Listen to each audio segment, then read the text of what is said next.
Hi, I'm Andrew Burton from NMP, and we are here at the New England Mortgage Expo in beautiful Mohegan Sun. It's so great to be back here, and it's so great to be back here with my good friend Norm Roos, who's with Cole. Oh my goodness. Robinson and Cole. Robinson and Cole. You got it. Yes, Robinson and Cole.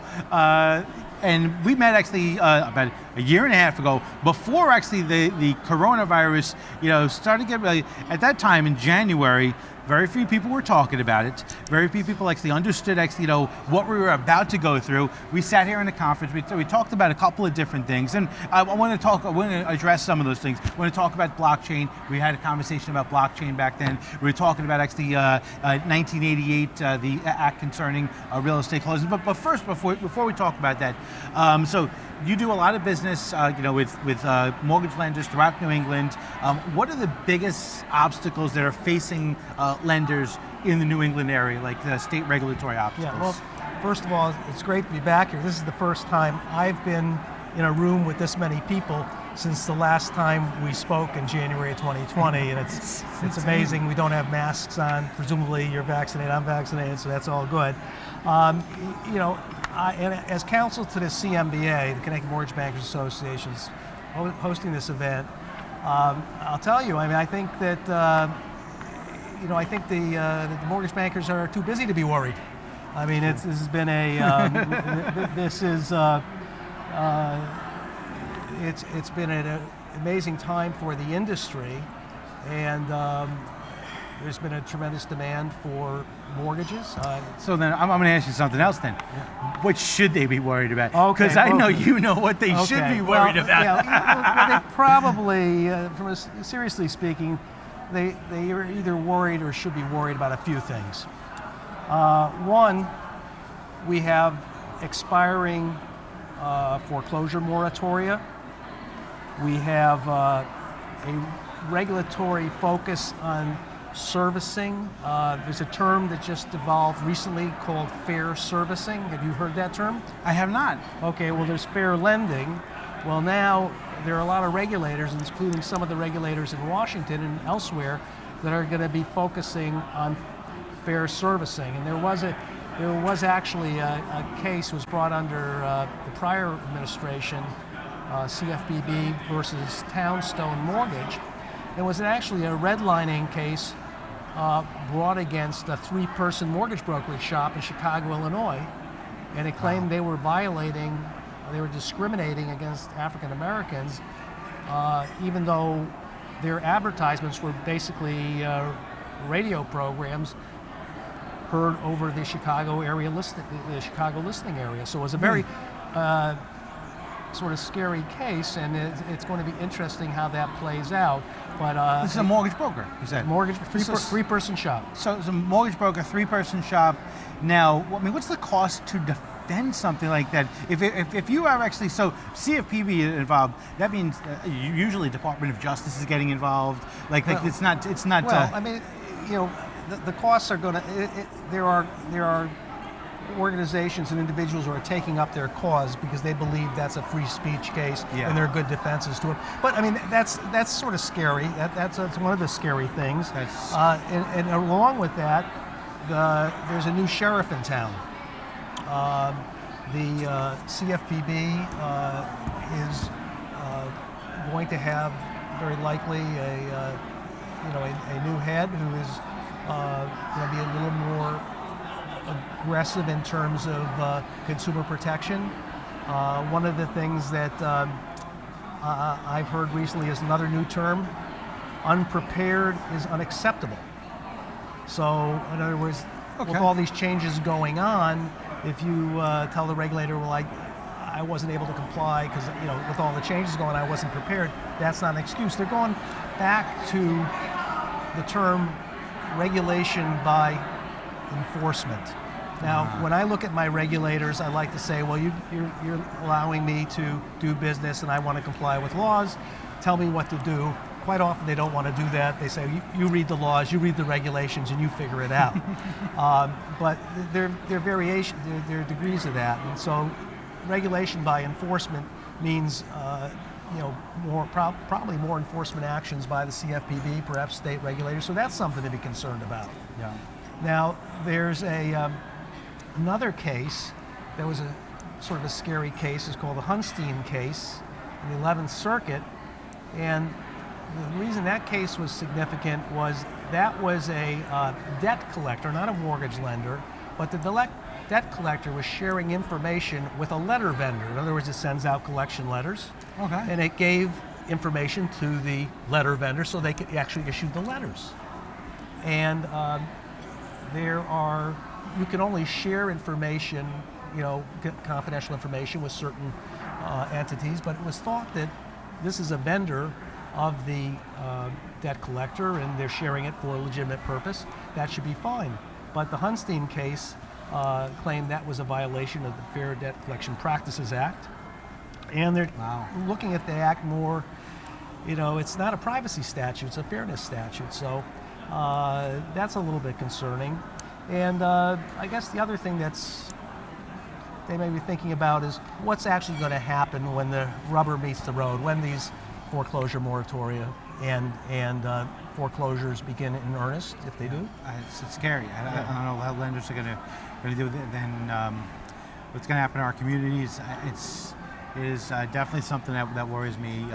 So, are you seeing lenders that are preparing for it, or are they just are they just basically saying, all right, well, what are lenders doing to prepare for it? Well, I think that first of all, the Great Recession is compared to the pandemic in many ways, but there's stark differences. And in terms of the mortgage industry, the mortgage servicing part of the business was not nearly well enough prepared to deal with the Great Recession. But as a result of that, there have been all sorts of upgrades in terms of servicing compliance. There have been many new servicing laws, but the focus on servicing has become intense. So I think that most of the major servicers are definitely preparing for this. I guess the issues they have is to the extent there are new rules, new statutes, new proclamations by the regulators, there are questions as to what do they mean and what do you have to do to comply. It's not always that simple. So that's I think the concern. Yeah, listen, 2008. We basically, like mortgage lenders before that, defaults were 1-2%. So running actually their old COBOL mainframes, they were able to handle that with that low volume. When it hit double digits, that got well. Very The other ugly. thing that happened, which was very different, was that when a loan was securitized in the past, that was a shock to the system, because all of a sudden, even if the lender wanted or the servicer wanted to help the borrower, they were locked into the securitization documentation, and they didn't have the freedom to do that. That's all been changed. Okay. So listen, it's well, and I don't know. Did you? So you mentioned fair servicing. Can you go a little deeper into fair servicing? Talk about what is that? Because I like fair lending, I understand because it's a practice of what you're doing actually, to bring the business in. But like, what is fair servicing? Well, I think it's a matter of emphasis. The Equal Credit Opportunity Act, which is passed in '74, says you can't discriminate on a prohibited basis for in connection with any credit transaction, consumer credit transaction. So that law is there, and theoretically you should have been doing that in the servicing end of things. I think it's a shift in the regulatory focus now that if you can't simply, foreclosure, especially in Connecticut, is very difficult as a judicial state. So you have to jump through many hoops to go through a foreclosure process. And servicers have, and there have been lots of Fannie and Freddie rules and FHA rules that you have to be able to offer, forbearance, loss mitigation options. Yeah. You just don't foreclose. You have to take many steps to do that. So it's an interesting thing, and I think the lenders and servicers understand that, and they're working in earnest to comply with that. But, discrimination can be a subjective thing, like in that Townstone case. I mean, they weren't affirmatively they have to affirmatively do something they didn't do? I don't think so. But here, if you give somebody, one person forbearance, but not another person forbearance, what's the difference? Would that difference be tied to a prohibited discrimination on a prohibited basis? Makes sense. So it's a question of them looking more closely at that. Yeah, and from what I understand, a lot of servicers are trying to use technology to kind of actually to make actually intelligent decisions without actually possibly subjecting to a bias. Right, and the regulators are now going to be looking into the algorithms behind the artificial intelligence that devises their various scoring systems and the way they operate. I mean, it's. Fair Isaac was developed initially. One of the reasons I think it was developed and gained a lot of acceptance was because you have these objective criteria. You couldn't possibly be discriminating if you adhere to this. Yeah, but the same thing SAT tests in the education area. It's a bias towards biased against the protected class. Yeah. There have been arguments that it has been. Yeah. All right, listen, I want to switch topics to something that everyone's talking about today, blockchain. So last time we met, we had a little conversation talking about blockchain. So give us a little update actually as far as where you see actually blockchain potentially. Remember we used the D word, disrupting actually real estate. So talk to us a little bit about that. Well, there's another new D word. I don't know if you've heard about it. It's DeFi. DeFi, no. DeFi. Okay. You've heard of refis. You know about refis. That's REFI. Yeah. DeFi is DEFI. DeFi stands for decentralized finance. Okay, interesting. And decentralized finance, I think, would subsume blockchain under its heading. This blockchain technology, which is a distributed ledger technology, basically is a way for counterparties to transact business without going through a, quote, trusted third party, like a bank or a regulator or some institution. And basically the trust is placed in this system.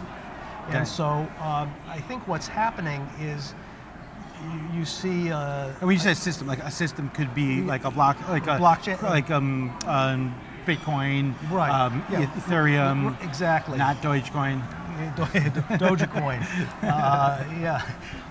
So I think that there's a lot of enthusiasm for these new platforms. Oh, yeah. But there's also a lot of skepticism.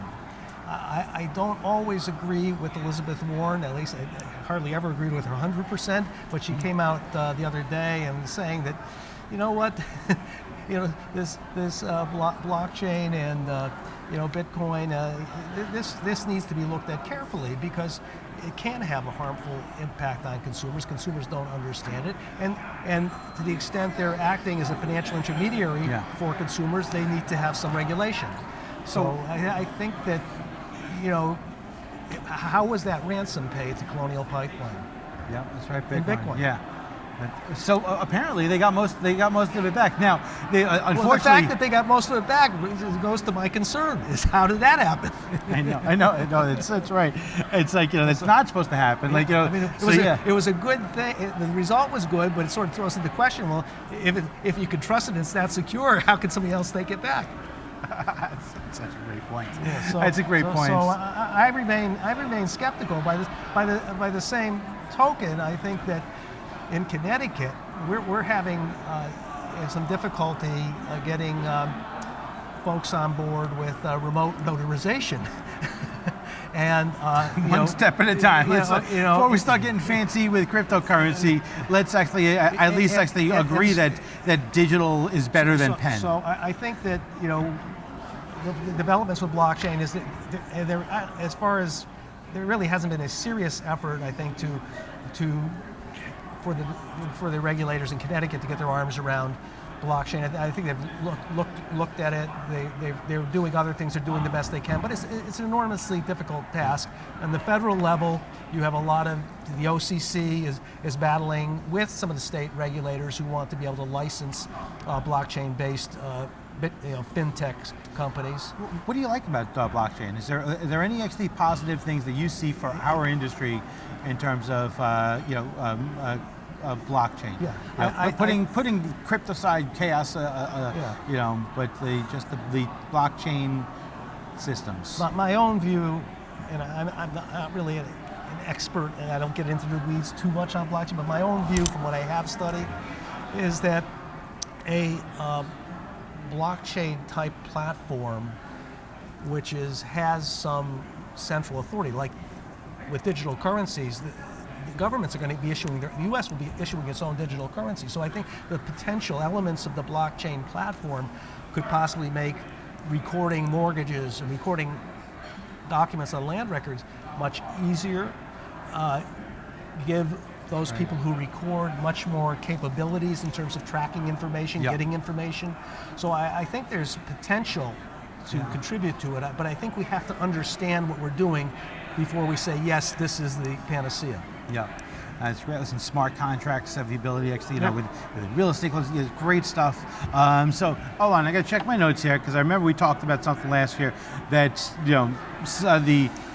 let's do an update on 1988, the act concerning real estate closings, something actually, was of great concern to the association last year. And you as an attorney, this is something actually that you were, you kind of like, you saw the both sides of it. Talk to us a little bit about it. Well, Public Act 19-88 doesn't refer to 1988, but it refers to the 88th Public Act of the 2019 session. And it's still the law in Connecticut. There were some initiatives to either repeal it or amend it. My own viewpoint, I'm an attorney. I've been practicing a long time. So, I mean, in the beginning of my career, I did a lot of closings, and I felt that I played an important role in the closings, and I think attorneys continue to play an important role in closings. But there are different types of closings, and the value that attorneys contribute to the closings also varies. So for many years, if not decades, you could go to your bank and get a home equity loan or line of credit, and you wouldn't need an attorney. I mean, it was one of these things. They wouldn't charge you anything to get the line. You get the line, that's a good deal, right? So, but you get a debit card, a checkbook to write actually checks out of your equity. And basically, those were pretty much standard products. They're not negotiated, and the banker could probably explain to the borrower the elements of that equity line as well as they wanted. And if the borrower wanted to get an attorney, they certainly could. Yeah. So, in my view, I didn't think that Public Act 1988 was necessary. It's brought some confusion to the scene because you have to have an attorney involved in the closing of a real estate transaction, but then there's questions as to what a real estate transaction includes, doesn't include, what a closing isn't. And there was the CBA did issue a paper providing some guidance on that, which was helpful, but it said that the guidance didn't apply to commercial transactions. So on commercial transactions, you often have attorneys involved, but do you have to? I mean, so I think it's certainly, in my view, is something that could be probably spiffed up a little bit if it's going to stay on the books, and I think it's a fair question as to whether it will. But that being said, I think the mortgage industry in Connecticut has adapted to it. Attorneys have always played an important role in the closing process. I think they will continue to do so. My only concern is that they play the appropriate role. Yeah, makes sense. Fantastic. So, in your session, what did you guys cover in your session today? Well, that's easy. We didn't cover anything. Our session is until 2:15. So what are you going to be? What are things that you're going to be bringing up? This is a trick question. Okay. Well, we're going to be talking about. We're actually going to be talking about some of the same things we were talking about just now. We're going to be talking about e-closings. Yeah. RON. Are you familiar with RIN? No. I know. RON is Remote Online Notarization. Yeah. RIN is Remote Ink Notarization. And it emanated from the governor's executive orders in Connecticut and other states as well, where people were reluctant to get together in person, but state didn't allow for remote online notarization, so it allowed an alternate method for people to close remotely. So that's one. We're going to be talking about other origination issues, such as the Townstone Chicago case, working from home. People work from home a lot, right? There's a branch licensing law, which the Connecticut Department of Banking was able to tweak to allow loan originators and others to work from home by virtue of an executive order. And that's something that's going to expire in June. So we talk about that. Is there talks about renewing it? Like, what's the likelihood that it'll be renewed? I spoke with the head of the Consumer Credit Division of the Department of Banking yesterday, and he definitely wants to, it expires on June 30th.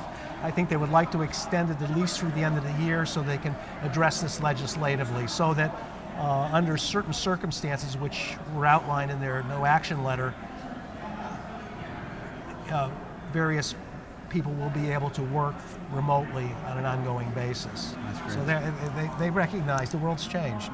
Fantastic. Wonderful.